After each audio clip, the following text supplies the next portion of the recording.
Well, by this time tomorrow, Governor DeWine says 89% of Ohio's economy will be open for business, with more coming online by the end of the week. Many are asking, though, are we ready? News 5's John Kosick joins us. And John, state leaders say yes, but the consumer will have the final say. And that's the argument, Frank, that many lawmakers are making. We all want this to work, but the reality is it will ultimately not be a group of politicians in Columbus or Washington who make the ultimate decision on whether or not this is a success.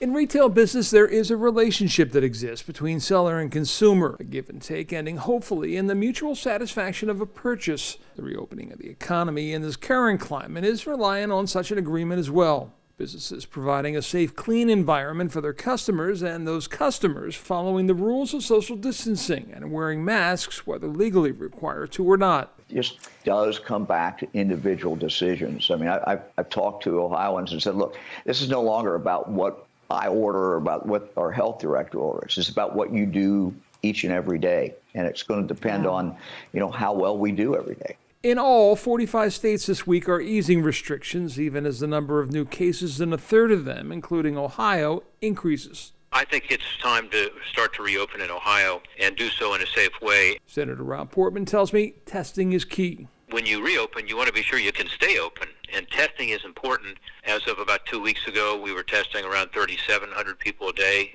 In 2 weeks, we'll be testing 22,000 people a day. That's a 600% increase. But Portman agrees it comes down to consumers, not just retailers, upholding their end, doing like most lawmakers are doing on Capitol Hill, keeping a safe distance and wearing masks. I'm wearing a mask whenever I'm around people, or even in the halls or voting. We're asked to do that.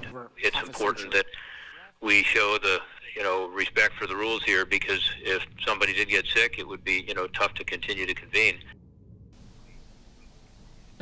And again, by this time tomorrow night, we're looking at 89% of the state's economy having reopened. That will jump to 92% on Friday when you add in some of those restaurants and those services like barbers and hair salons as they all begin to reopen. And John, a lot of people are asking this question: where did things stand with the gyms in the state?